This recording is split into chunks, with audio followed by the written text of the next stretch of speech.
warahmatullahi wabarakatuh. Tala'al badru alaina min saniyatil wada' wajaba syukru alaina mada lillahi da ayyuhal mab'usu fina jita bil amiril mutah jita syaraftal madinah marhaban ya khairada marhaban ya khairada ayyuhal mab'usu fina jita bil amiril mutah jita syaraftal madinah marhaban ya khairada marhaban ya khairada ifni jianu sullate gammachuu guddoon argamte rabbi faarsuun haqa taate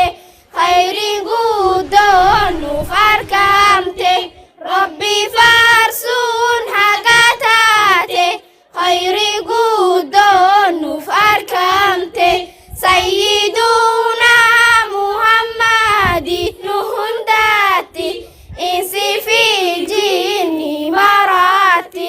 kan ergameef nu hundaatti insi fi jinni maraatti muhammad maqaan isaati inni oodee ambiyaati makka keeysa dhaloonni isa guddachuunsaas achumaatti makka keeysa dhaloonni isa guddachuunsaas achumaatti abdallahi barabbaansa aminaadha hatiisa qurayshidha gostiisa beekamtuudha makka keeysa qurayshidha gostiisa beekamtuudha makka keeysa egaa du'ee abbaan saati osoo na horkiin ilma saati irraa duutee haati saati waggaa jaha umriin saati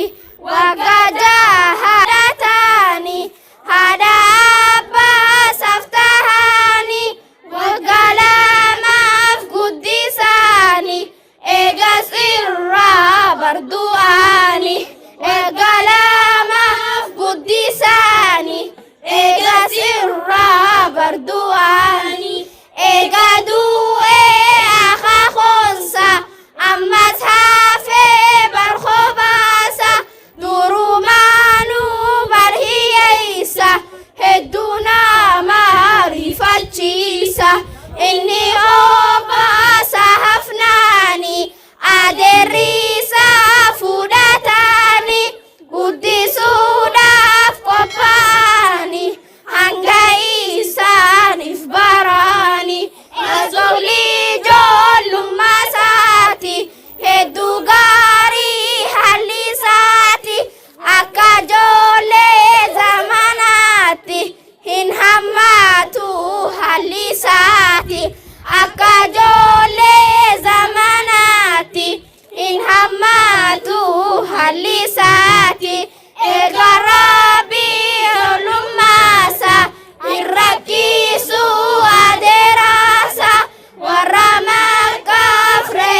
balleessiti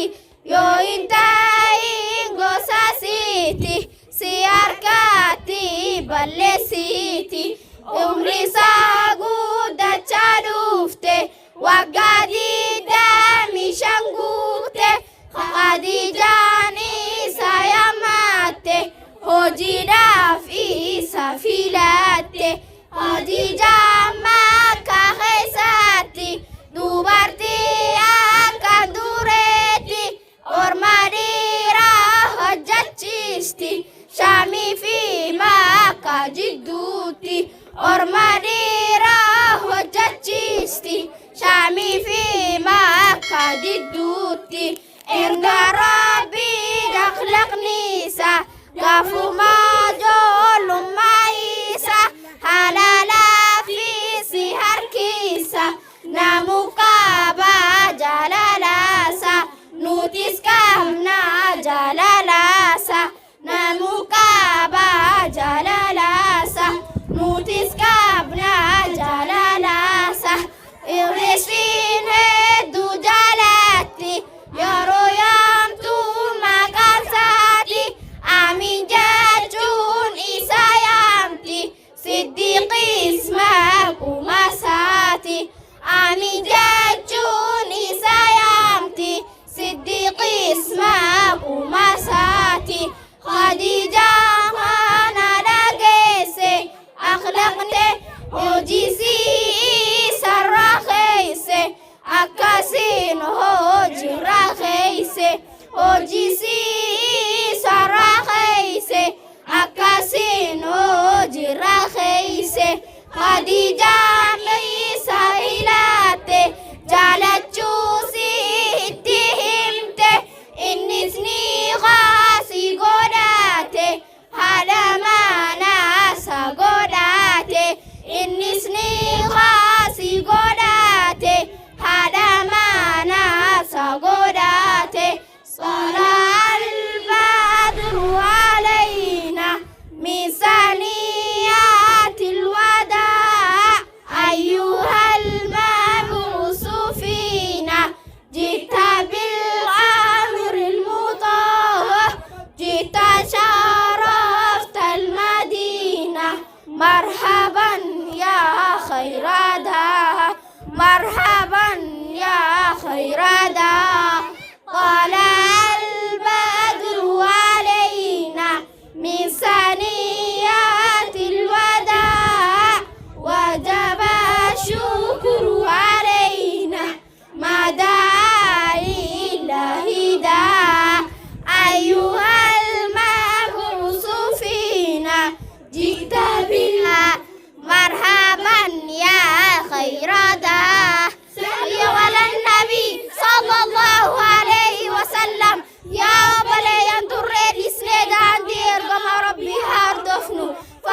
فاشنا وجمع الراحة فقالوا قمت على خاني دينها فرنو خراخنا قفا دنيا آخرة خانتي ملكوينو خراخنا قفا دنيا آخرة خانتي ملكوينو السلام عليكم ورحمة الله وبركاته